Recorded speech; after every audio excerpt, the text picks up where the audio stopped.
Chers petits observateurs, vous le savez, chez Dacia, le Duster est une star.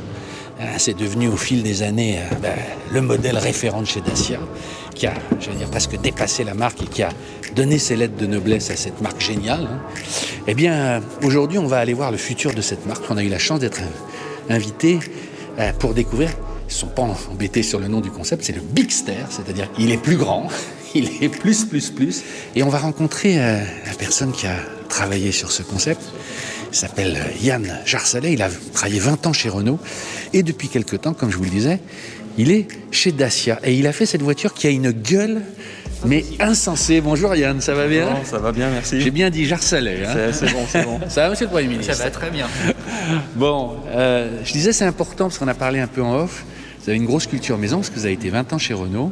Oui. Et depuis la nouvelle organisation, vous êtes passé chez Dacia. Et votre premier boulot, c'est ça que je trouve vachement intéressant, ça a été ce concept. Donc vous n'êtes pas tout seul, hein, il y a une équipe. Mais j'ai juste envie de vous dire quel était le brief, parce qu'on voit que c'est l'évolution d'un Duster, on pourrait dire, mais quel était le brief de départ ? Qu'est-ce qu'on vous a dit ? Qu'est-ce qu'il faut faire, Yann ? Le brief, c'était un véhicule pour le segment C. Pour Dacia, on veut développer une voiture pour le segment C. Donc C, c'est quoi ? Parce qu'on a un grand public. C'est au-delà de 4 mètres. T'as pas dit fais-moi un véhicule militaire à l'américaine, nous c'est ce qu'on voit, non ? Non, mais après...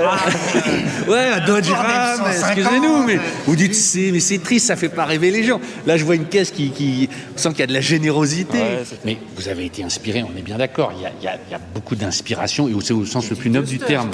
Il y a du Duster, mais il y a encore une fois, il pourrait être aux États-Unis, c'était voulu. Le Duster, ça a été une source d'inspiration, bien sûr, parce que comme il se situe au-dessus en termes de dimension, il y a forcément un lien de parenté. Et comme le Duster, c'est un véhicule tellement iconique pour Dacia, on voulait que ça rejaillisse sur les autres projets. Et le côté américain, non, c'est... Non, mais il y a un vrai capot, tu vois. Ouais. Venez nous le montrer devant, alors, parce qu'il y a plein de choses. En fait, on a travaillé beaucoup les proportions. On a vraiment fait un travail de proportion pour que la voiture soit le plus équilibrée possible. Donc, vous savez justement, cette fameuse cote, c'est d'avoir un capot, le pare-brise au bon endroit vis-à-vis du capot et de la longueur générale de la voiture. Donc on a beaucoup travaillé ça. Et parce qu'une fois que vous avez ça, en fait, vous avez presque 80% de la voiture et après, c'est plus facile. Le trait est beaucoup plus délié. Exactement. Et on peut se permettre d'avoir un design relativement simple qui n'a pas besoin de piéger justement ou de rattraper les proportions. Donc c'est ce travail qu'on a fait. Parce que là, il est assez grand. Oui. Vous disiez qu'il se situerait au-dessus du Duster. Ouais, c'est 4 mètres 60. Oui, on imagine facilement cette place. Ouais. C'est bien, un 5 places, ouais. Avec un grand coffre. Alors, vous avez, il y a un logo, je crois, qui n'a pas encore été totalement validé, mais qui est génial. On le découvre là, en fait, ça, c'est le D et le C, et devant, vous l'avez mis sur la calandre. Exactement. Comme un X. Exactement. Ça, c'est venu aussi du style. C'est venu du style et l'envie de faire évoluer le logo vers quelque chose de plus moderne et de plus reconnaissable. Et du coup, dans les propositions, il y avait celle-là du D et du C qui se rejoignaient et qui a tout de suite emporté le choix. Il y a un gros travail sur les lumières. Hein. Voilà, les lumières, surtout devant. Ouais. La signature lumineuse, on veut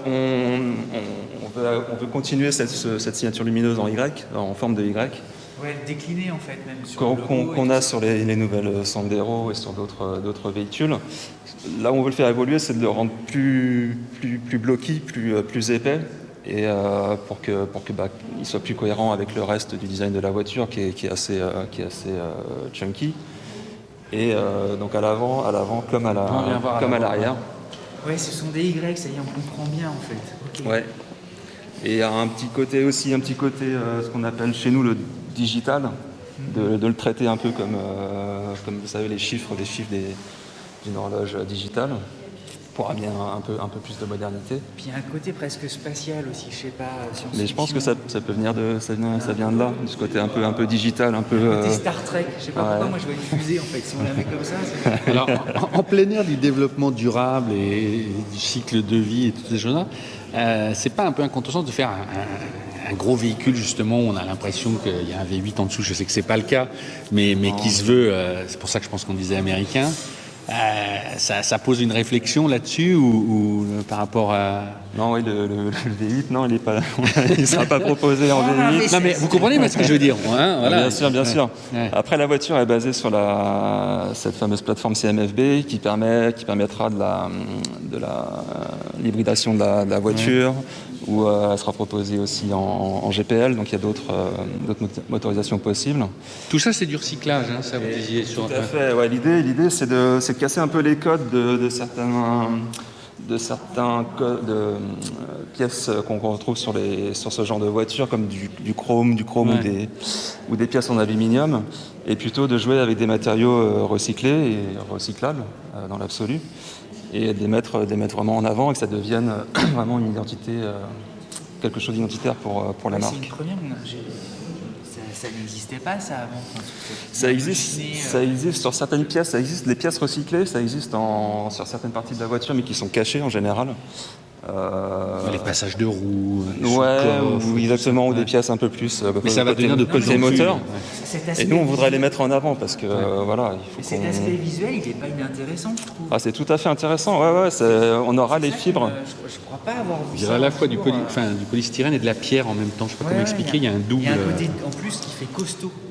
En fait, vous verrez, c'est quelque chose qu'on essaie de pousser, même après pour la série. Ouais. Non, mais je le dis. Et l'aspect, ce sera quelque chose de ressemblant à ça. On verra les fibres. Pas peur de le rayer. Tu vois, c'est le genre de truc. En plus, même rayé, on gardera l'aspect. La peinture, on sait que les couleurs, c'est vachement important pour la com, dans les concepts. Là, vous avez pris une sorte de vert mat, un peu militaire. Il y a une volonté aussi sur ce côté costaud, sérieux, indestructible. Le côté mat, c'est quelque chose qu'on avait envie de pousser. Et les teintes, on s'oriente un peu vers des teintes. On ne veut pas des couleurs primaires franches. On veut plutôt des genres de gris colorés. Donc, c'est quoi un gris coloré, ça, je comprends. C'est justement quand vous n'avez pas c'est pas des couleurs vives, comme un vrai jaune, un vrai rouge, mais plutôt des couleurs un peu éteintes, mais avec beaucoup avec de l'éclat quand même, avec une métallisation quand même, et inspiré un peu de la nature, des forêts du désert, des choses comme ça qui peuvent nous amener des nouvelles teintes. Il y a des plis très beaux là qu'on voit on a l'impression qu'il y a une double vague. Ça, c'est réservé au concept ou c'est possible, parce que je sais que ça coûte cher en général de les emboutir. J'imagine que c'est voulu, mais est-ce que ça va survivre à la série, tous ces plis qui coûtent plus cher que du basique? On essaye de garder le plus possible la voiture telle qu'elle est. Et notamment, c'est un vrai travail de faisabilité, comme vous dites, d'emboutissage et tout ça. Derrière, c'est très beau là aussi, venez. Ouais. Et même en termes on a des réglementations qui nous obligent à avoir une certaine taille de rayon. Malheureusement, on peut jamais être en arête vive, pure. Mais on va chercher à être le plus. Mais là, c'est très fin. Hein. Je regardais ça. Je sais que vous y avez passé des heures, mais c'est envisageable ça. D'accord. Là, on conservera quoi, 90%. Enfin, j'imagine que le style se bat pour conserver 100%, mais globalement, on ira sur... 90, c'est pas loin de la vérité. Alors, je sais que tout change dans l'organisation aujourd'hui pour vous, c'est beaucoup de... Mais est-ce que Luca Di Meo est déjà venu regarder, il s'est déjà impliqué, même s'il a eu très peu de temps, il aime la bagnole? Bien sûr, il aime la voiture, il suit de près tous nos... Mais j'imagine, il n'est pas là, il doit recréer de la dynamique, mais son regard est juste, c'est ça que j'allais dire? Oui, tout à fait, c'est ce que j'allais vous dire, il a un vrai œil. On peut parler de design comme entre nous, entre designers. Il a le sens des proportions, exactement. Et même après, plus dans le détail, même au niveau des lignes, d'équilibre des masses, tout ça. On peut lui parler de tout ça. C'est super important. Hein. Ah ouais, c'est bien. Bien sûr, on ne peut pas monter dedans. L'intérieur, il est quand même vachement. Mais on découvre un poil par là. Ça a été vachement. Enfin, les sièges sont des vrais sièges, non? Non, mais on voit un tout petit peu. Bon, on ne peut pas filmer, mais c'est un peu l'idée ou c'est fake total là? Non, il y a un peu du vrai. Vous voyez le haut du vrai. Non, mais on voit les écrans. C'est en cours aussi, je peux pas vous en dire beaucoup plus, mais c'est Ça a de l'allure déjà. en cours. Alors on essaie que la voiture soit cohérente entre l'intérieur et l'extérieur, c'est souvent ce qu'on cherche à faire, mais on cherche vraiment à avoir cette cohérence. Donc l'intérieur, il aura un petit peu aussi ce côté solide, robuste qu'on a en extérieur. Immense, non le coffre, t'as l'impression que la malle, elle est... Bah, c'est ce que je dis, on pourrait imaginer à cette place sans problème. facilement, Ouais. non Ouais. Ouais, c'est sûr. Il va y avoir les trucs qui se déploient. Julien, tu fais des images et t'as pas pu parler. Ah, moi, je survalide. Ouais. Pourquoi tu survalides d'ailleurs? Mais parce que, en fait, tu t'attendais pas que Dacia fasse un truc aussi stylé. Effectivement, le Duster est sympa. Là, avec Sandero, il commence à faire des trucs beaucoup plus sympas que ce qu'il y avait auparavant. Mais là, elle est géniale, cette bagnole. Regarde-moi. Non, mais l'avant, il est fou. Ah ouais, il est fou, Franchement, ouais. Il est presque trop modeste, on sent que... Ouais, elle a un côté land, alors la peinture aussi joue pour ça, mais elle est géniale. Et puis c'est drôle de se dire que c'est la plateforme de la Clio et de la Capture qu'ils ont rallongé. Et ça veut dire que si elle a cette plateforme-là, et ben, elle va forcément avoir les moteurs E-Tech, c'est ce qu'il disait, donc il y aura un moteur E-Tech, il y aura peut-être de l'hybride. Par contre, si je dis pas de bêtises, il faut me demander, mais je crois que c'est pour 2025, donc on va être très patient. Quoi. Et puis le logo, enfin bon, je vais pas faire de redite, mais je trouve ça vraiment, vraiment malin. Quoi. Non, mais la calandre pincée avec ses lumières, Et puis tu te dis c'est une Duster, donc ça veut dire que en gros c'est la 90% comme ça, le plus elle sera bien pricée. Moi je roule en Dacia. Bon, ben c'est vendu alors. Voilà, vous ferez votre avis, chers petits observateurs. Ciao.